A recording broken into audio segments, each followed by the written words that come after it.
여러분 안녕하십니까? JTB 아침 뉴스입니다. 오늘은 대체로 흐리고 오후부터 밤까지 1에서 3cm의 눈이나 5mm 안팎의 비가 오겠습니다. 눈은 수요일까지 이어지겠습니다. 내일 오후부터 모레 아침까지 서해안 지역에는 2에서 7cm, 내륙에는 1에서 3cm의 눈이나 5mm 안팎의 비가 예보돼 있습니다. 현재 전주와 정읍 등 6개 시군에 미세먼지 주의보가 내려지는 등 미세먼지 농도는 오늘도 나쁨 수준을 보이겠습니다. 오늘 낮 최고 기온은 전주 7도 등 5에서 8도로 어제와 비슷하겠지만 내일은 낮 기온이 영하 7도에서 영하 3도 사이에 머물면서 강추위가 찾아와 이번 주 내내 이어지겠습니다.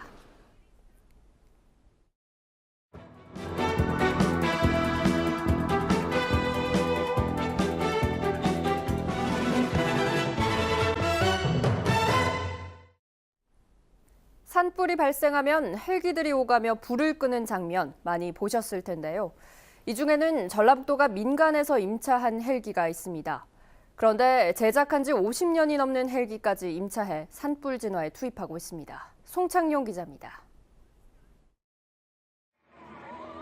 2년 전 김제에서 헬기가 추락해 조종사 한 명이 숨졌습니다. 1991년에 생산된 이 헬기는 전라북도가 산불에 대비하기 위해 민간에서 임차한 것이었습니다. 전라북도는 해마다 산불 진화용으로 헬기 3대를 임차합니다. 계약 기간은 봄과 가을 산불 조심 기간인 150일, 계약 금액은 18억 6천만 원입니다. 문제는 이들 헬기의 제작 연도가 너무 오래됐다는 것입니다. 가장 짧은 헬기가 1993년에 제작한 것입니다. 25년 됐습니다. 가장 오래된 헬기는 무려 56년이나 됐습니다. 소방 헬기의 내구 연한을 통상 20년 정도로 보고 있는 것을 감안하면 당장 폐기해야 할 수준입니다.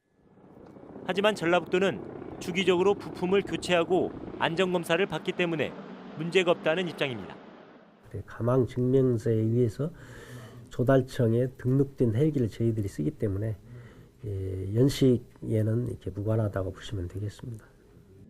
그러나 헬기가 오래될수록 안전사고의 위험은 높을 수밖에 없습니다. 더구나 지난해에는 임차 헬기 3대 가운데 한 대의 담수 용량이 계약의 절반에 불과한 것으로 나타나 경찰 수사까지 진행됐습니다. 이 헬기의 제작 연도는 1958년, 무려 60년 된 헬기였습니다.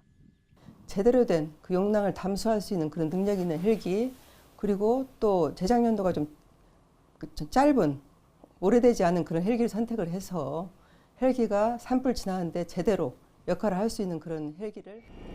산불에 대비하지 않을 수는 없습니다. 그러나 산불이 아닌 헬기를 걱정하는 일이 없도록 최신 헬기를 임차하는 일에 더 노력을 기울여야 한다는 지적입니다.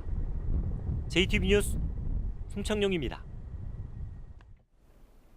이처럼 오래된 헬기를 임차하는 것은 민간 업체들이 그런 헬기만 갖고 있어서가 아닙니다.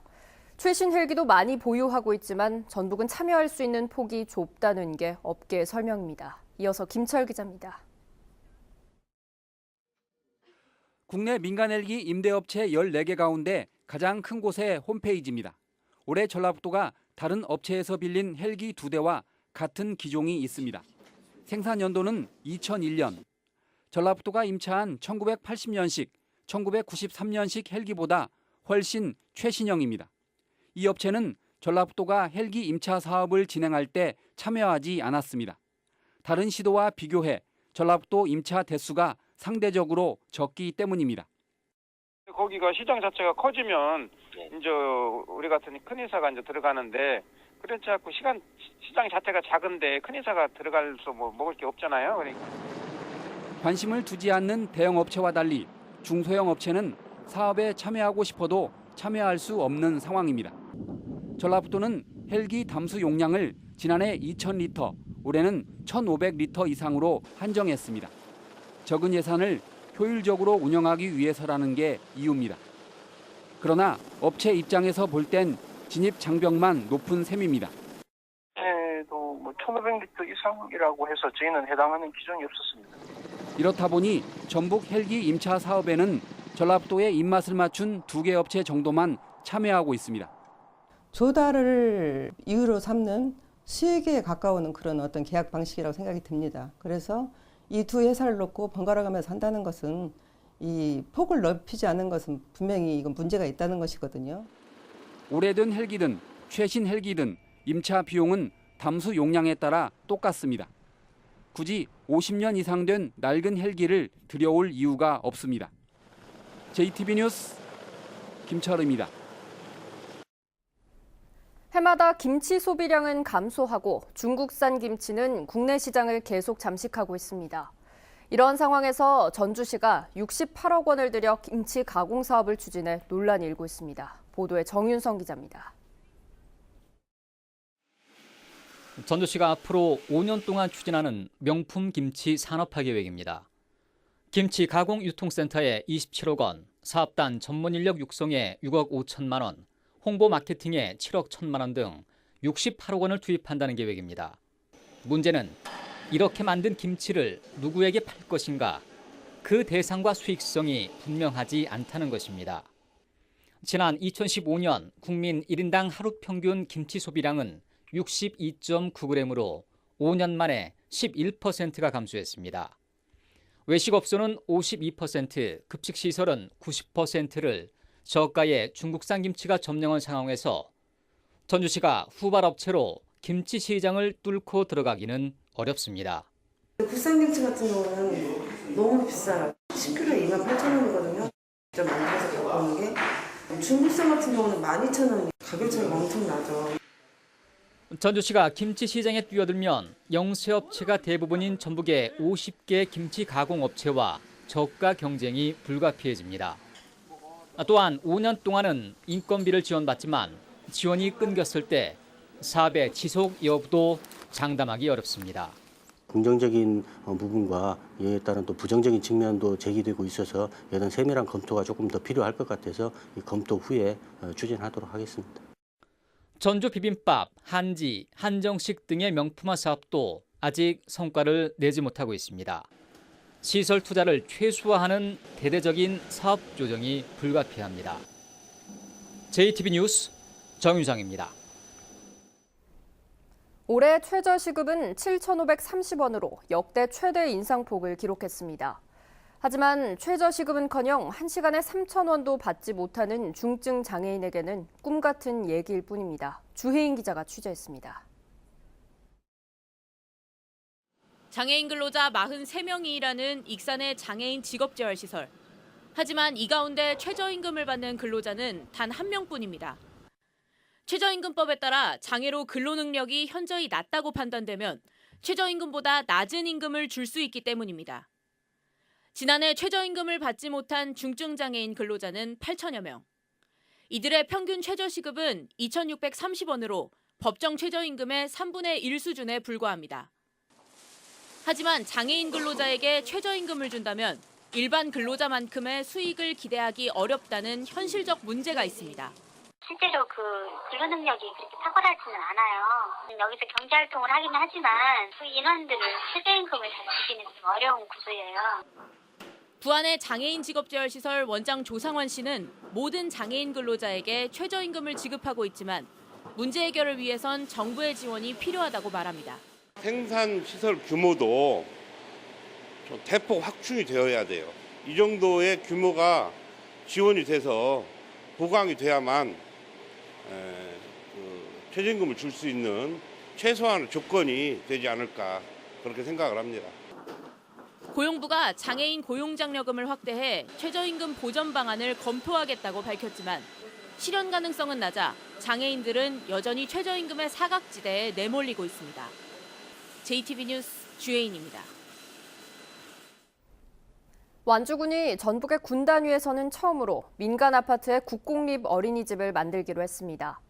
남원시가 홀로 사는 노인들을 위해 둘의 사랑방을 운영합니다. 정원익 기자입니다. 완주군이 부족한 국공립 어린이집 확충을 위해 봉동 제1오투그란데 아파트에 국공립 어린이집을 만들기로 했습니다. 아파트 입주자 대표회의는 이 어린이집을 완주군에 20년 동안 무상으로 임대할 예정입니다. 완주군은 토지주택공사와 삼례 2차 주공아파트 어린이집도 국공립 어린이집으로 전환하기로 합의했다고 밝혔습니다. 앞으로도 지역사회와 연계를 통해서 우리 미래의 세대들이 더 나은 보육 환경에서 자랄 수 있도록 노력하겠습니다. 남원시가 오는 3월까지 마을 경로당에서 홀로 사는 노인들이 24시간 공동생활을 할 수 있도록 비용을 지원하는 둘의 사랑방을 운영합니다. 남원에서는 올해 지난해보다 8곳이 늘어난 85곳의 둘의 사랑방을 운영하고 있습니다. 둘의 사랑방 운영을 통해 노후 생활을 이웃과 더불어서 보다 편안하고 따뜻하게 지낼 수 있을 것으로 기대됩니다. 군산시가 중소기업 청년들의 장기 근속을 위해 전북 청년 내일 채용 공제 지원 사업을 올해 처음으로 시행합니다.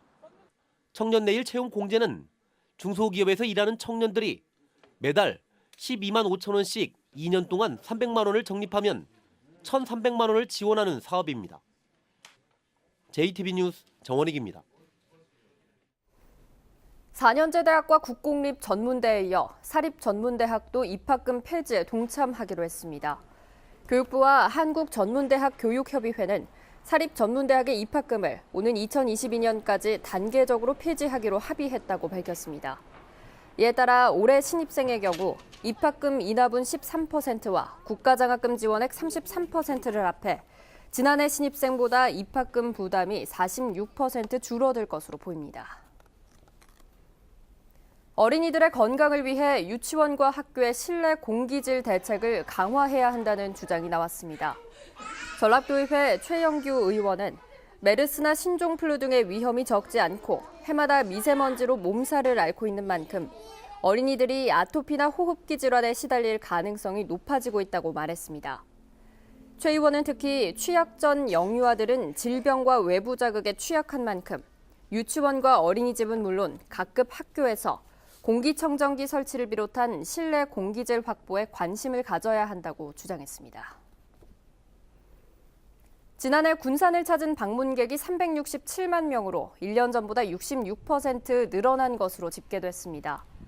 군산시는 고군산군도 연결도로 부분 개통과 근대 역사문화 관광지가 알려지면서 방문객의 발길이 이어지는 것으로 분석하고 있습니다.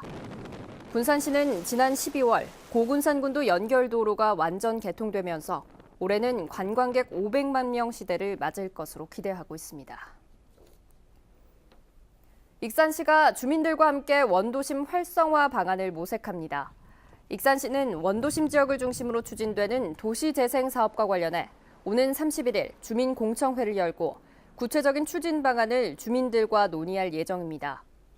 익산시는 2022년까지 250억 원을 투입해 다기능 주민 편의시설과 문화 프로그램 등 침체된 원도심을 활성화시킬 수 있는 다양한 사업을 추진한다는 방침입니다.